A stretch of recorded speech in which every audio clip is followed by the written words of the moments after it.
So first, now, going way back, there's an Oscar Wilde fairy tale that we adore. It's called The Nightingale and the Rose. It's a beautiful, beautiful, beautiful story.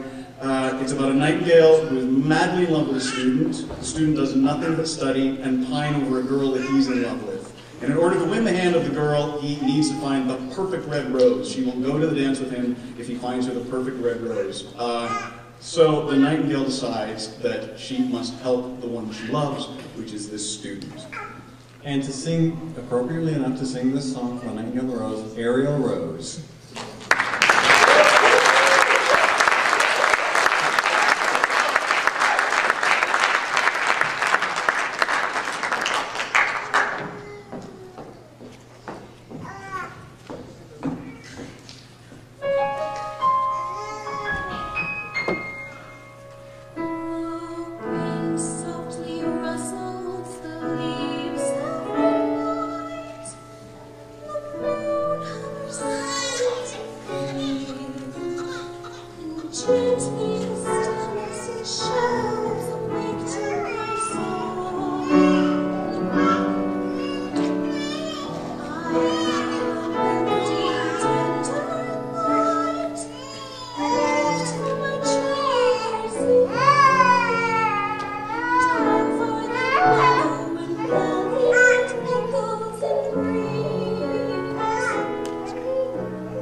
Nightingale sings.